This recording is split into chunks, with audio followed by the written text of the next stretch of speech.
الحمد لله الحمد لله وكفى والصلاة والسلام على خاتم الأنبياء سيدنا وحبيبنا محمد المصطفى وعلى آله المجتبى وأصحابه النجبى اللهم صل على سيدنا محمد النبي الأمي الهاشمي وعلى آله وأصحابه نجوم الهدى أما بعد فقد قال الله تبارك وتعالى في القرآن المجيد والفرقان الحميد أعوذ بالله من الشيطان الرجيم بسم الله الرحمن الرحيم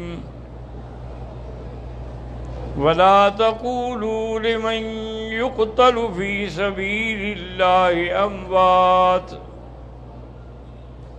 بل أحياء ولكن لا تشعرون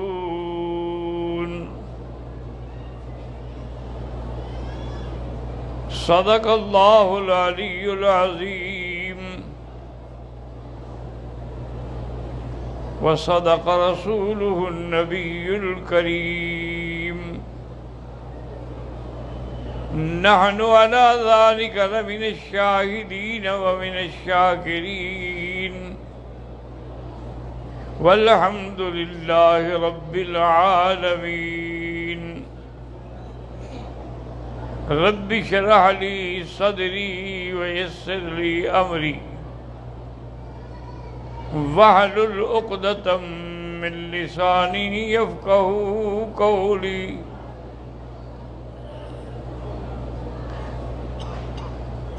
سبحانك لا علم لنا إلا ما علمتنا إنك أنت العليم الحكيم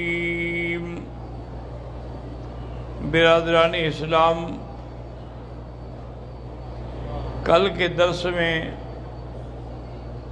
ہم نے عظمت حسنین کریمین کا ذکر کیا تھا، اور آج جو ہے وہ ذکر شہادت حسین ہے رضی اللہ تعالی عنہ وارضاہ۔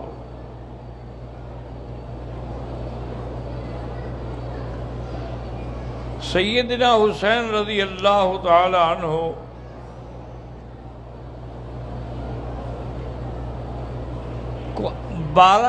بارہ سو کے قریب حضرت شاہ ولی اللہ محدث دہلوی نے اضاءۃ الخفا میں لکھا ہے کہ 1200 خط لکھا تھا اور ملنگوں نے۔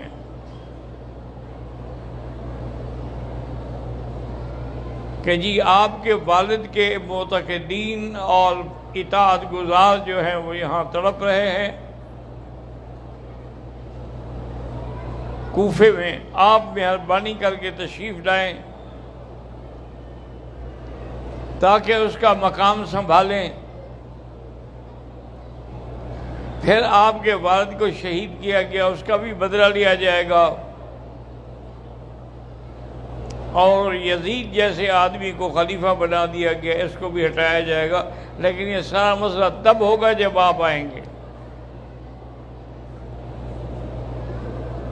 حضرت حسین رضی اللہ تعالی عنہ نے تیاری شروع کی، صحابہ جو موجود تھے وہاں ان نے آپ کو روکا کہ حضرت آپ مہربانی کریں، بالکل نہ جائیں، کیونکہ یہاں تو محاورہ ہے کہ کوفی لا یوفی، کوفی کبھی وفا نہیں کرتا، تو آپ پھر کوفہ جانا چاہتے ہیں؟ خدا کے لیے آپ یہی رہیں. اللہ تبارک و تعالیٰ نے آپ کو عزت دی ہے، عظمت دی ہے. ایک وقت آئے گا کہ اللہ آپ کو اور بھی غلبہ دیں گے.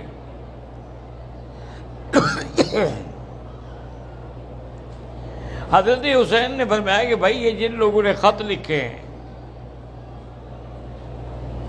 تو پھر قیامت میں اللہ کو کیا جواب دوں گا کہ انہوں نے بلایا تھا آپ نہیں گئے.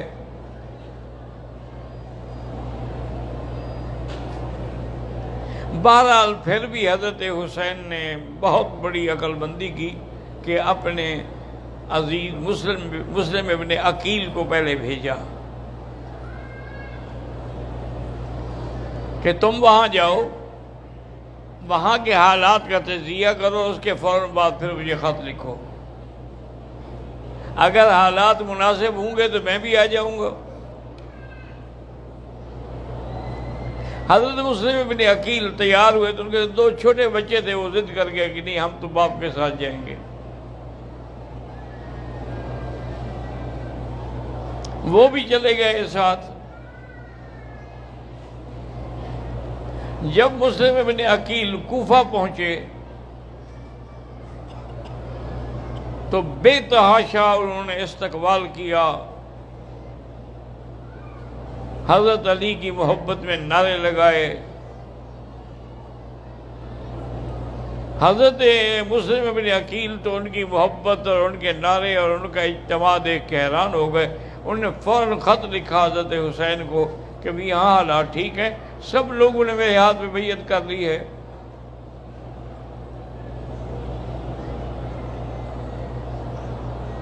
یزید کو جب پتہ چلا کہ مسلم ابن عقیل کے آنے پر سارے لوگ اس کے ہاتھ میں بیعت کر رہے ہیں،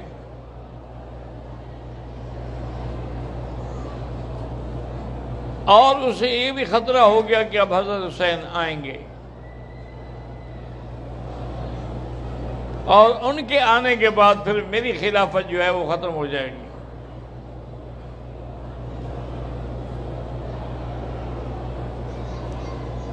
اس نے ابن زیاد، اس کا ایک بڑا ظالم قسم کا گورنر تھا، اس کو حکم دیا کہ تم جاؤ اور کوفے کے حالات سنبھالو اور مسلم ابن عقیل کو گرفتار کر لو.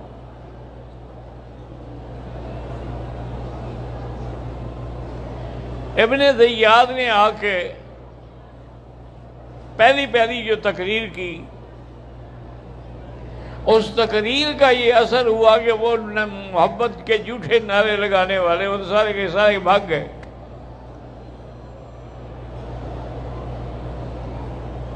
کوفی میں لنگ تو سارا ایک بھی نہیں رہا، سب بھاگ گئے، چادر زہرا کو بیچ کے کھانے والے. اب یہ عالم ہو گیا کہ حضرت مسلم ابن عقیل کو پناہ دینے والا بھی کوئی نہیں تھا. ایک ہانی بن عروہ ان کا مخلص تھا، وہ اپنے گھر لے گیا. اس نے بڑی کوشش کی بھی کوئی ایسے حالات پیدا ہو جائیں کہ حضرت کو میں واپس کسی طرح بھیج سکوں. بڑی کوشش کے باوجود بھی وہ کچھ نہ کر سکا، اور ابن زیاد کے ظالم درندوں نے آ کے اس گھر کا محاصرہ کر لیا اور مسلم ابن عقیل کو شہید کر دیا. ان کے بچوں کو بھی ظالموں نے مار ڈالا. حضرت حسین چونکہ حضرت مسلم ابن عقیل کا خط پڑھ کے چل پڑے تھے، وہ راستے میں تھے تو ان کو اطلاع مل گئی کہ مسلم ابن عقیل کو شہید کر دیا گیا ہے. انہوں نے جو آپ کے ساتھی آپ کے ساتھ تھے سب کو بلایا اور کہا کہ بھائی میں کسی دوست کو اندھیرے میں نہیں رکھنا چاہتا. کوفیوں نے اپنی عادت کے مطابق بے وفائی کی ہے اور مسلم ابن عقیل بھی شہید ہو گئے ہیں. میں آپ سب کو اجازت دیتا ہوں جو واپس جانا چاہے واپس چلا جائے. کیونکہ میں نے تو ایک ارادہ کر لیا ہے کہ میں جاؤں گا.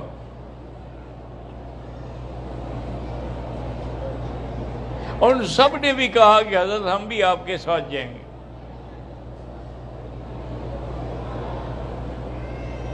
وہاں سے چلتے چلتے آپ کربلا کی سرزمین پہ پہنچے. ابن زیاد نے بھی آپ کے گرد گھیرا تنگ کر دیا.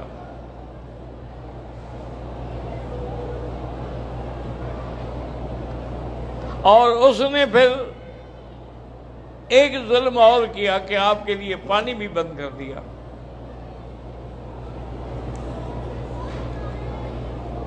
لیکن حضرت حسین عثمان یونیورسٹی کے فارغ تھے. حضرت عثمان نے 40 دن پیاس برداشت کی اور قرآن پڑھتے رہے. حضرت حسین تو ابھی تیسرا دن تھا.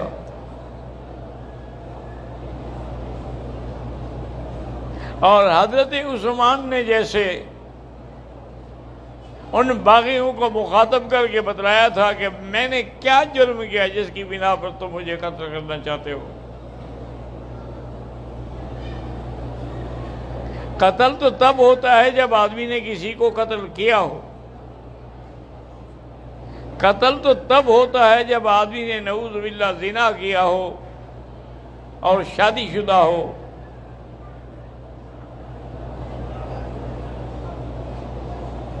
اور اسی طریقے سے بغیر اس کے میں نے زندگی میں الحمدللہ کسی کو قتل نہیں کیا، کبھی نعوذ باللہ غیر محرم عورت کا بدن نہیں دیکھا. تم مجھے کس بنا پہ قتل کرنا چاہتے ہو؟ پھر انہوں نے بتایا کہ میں نے ہر مقام پہ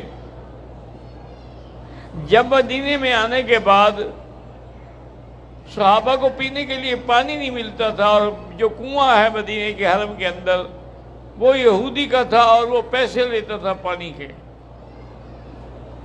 تو حضور پاک نے فرمایا کون ہے جو یہ کنواں خرید کے وقف کر دے تو اس کی جنت کا میں ذمہ دار ہوں. تو میں نے وہ کنواں خریدا 20,000 درہم میں،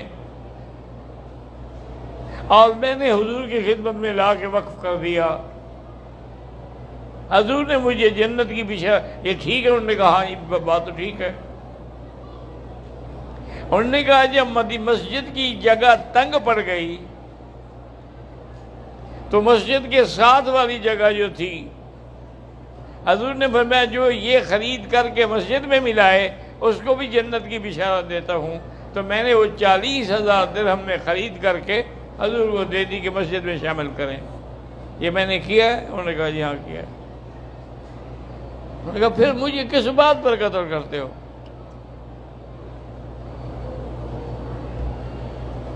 اور حضرت عثمان نے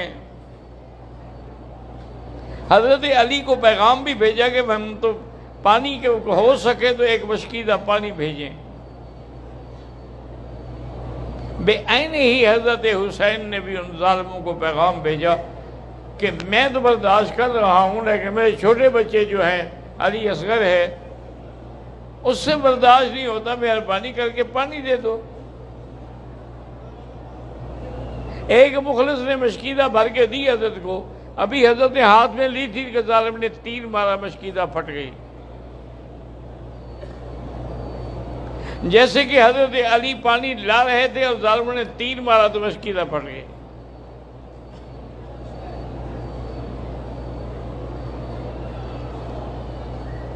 حضرت حسین رضی اللہ تعالی عنہ آپ کے فرزند ارجمند بڑے بیٹے جو تھے حضرت علی اکبر وہ میدان میں آئے اور وہ بڑے ذوق سے اور شوق سے رجز پڑھ رہے تھے انا ابن حسین ابن علی انا من اولاد النبی. انہوں نے اتنی مضبوطی سے لڑائی لڑی ماشاءاللہ کہ دشمنوں کی صفوں کی صفیں الٹ ڈالی. لیکن کب تک؟ آخر ان لوگوں نے یہ سوچا کہ بھی اگر ہم ایک ایک دو مقابلہ کریں گے تو اس شہزادے کا مقابلہ ہم نہیں کر سکتے، سارے اکٹھے ہو کے حملہ کر دو۔ سارے انبوں کا انبوں اکٹھے ہو کے حملہ آور ہوا، حضرت شہید ہو گئے۔ حضرت حسین نے آ کے اپنے بیٹے کی لاش بٹھائی اور خیمے میں رہ گیا۔ اسی پہ کسی نے کہا تھا نا کہ جو جوان بیٹے کی میت پہ نہ رویا وہ حسین، جو جوان بیٹے کی میت پہ نہ رویا وہ حسین، جس نے سب کچھ کھو کے پھر کچھ نہ کھویا وہ حسین، اور جو انگاروں پہ سویا وہ حسین۔ حضرت حسین رضی اللہ عنہ نے اپنے گھر والوں سے کہا کہ تم نبی کے گھرانے سے ہو اور ہمیں صبر کر کے دکھانا چاہیے۔ مجبور تھی بیویاں، چپ ہو گئی۔ انہوں نے چھوٹا بچہ جو علی اصغر تھا وہ اٹھا کے دیکھ کہ کم سے کم ظالموں سے اس کو دکھا کے پانی مانگو، شاید کسی کے دل میں رحم آ جائے۔ حضرت حسین نے مخاطب ان کو فرمایا کہ دیکھیں، جو بیٹا میرا چل کے آ سکتا تھا وہ تو چل کے آیا تھا، یہ چلنے کے قابل نہیں ہے، پھر بھی آیا ہے میدان میں، تم اس کو پانی تو دے دو۔ پانی کے بجائے انہوں نے تیر مارا، حضرت اصغر کو لگا اور آپ شہید ہو گئے۔ حضرت حسین نے ہاتھوں پہ اٹھایا ہوا ہے، بیٹے کا لہو گر رہا ہے، اور کہہ رہے ہیں کہ یا اللہ، میں تیری سرزمین کو گواہ بناتا ہوں کہ میں تمہیں جو ہدیہ پیش کر سکتا تھا آج بیٹے پیش کر رہا ہوں، میری یہ قربانیاں قبول فرمانا۔ گھر آئے، بچوں کو دیا۔ اب عورتیں ہیں بیچاری، وہ کیا کر سکتی۔ اور اس کے بعد پھر حضرت حسین میدان میں آئے۔ انہوں نے وہ تلوار ذوالفقار اپنے حضرت علی کی ہاتھ میں لی، اور الحمدللہ اللہ نے اس جوان کو جو طاقت دی تھی اس نے صفیں الٹ ڈالی۔ اذان ہونے لگی تو اس نے کہا ظالمو ٹھہرو، کم سے کم مجھے نماز پڑھ لینے دو، اس کے بعد پھر مقابلہ کریں گے۔ انہوں نے سوچا بھی یہی اچھا موقع ہے۔ حضرت حسین جب سجدے میں گئے تو شمر جوشن نے آ کے تلوار سے آپ کو شہید۔ وہی ایک سجدہ ہے کارگر جو ہو عقل و فکر سے ماورا، وہ ہزار سجدے فضول ہیں جو رہین لغزش پا نہیں۔ اسی سجدے کی حالت میں حضرت حسین شہید ہوئے تو قیامت والے دن عثمان کی شہادت کی گواہی قرآن دے گا، عمر کی شہادت کی گواہی محراب و منبر دیں گے، اور حضرت حسین کی شہادت کی گواہی کربلا کی زمین دے گی۔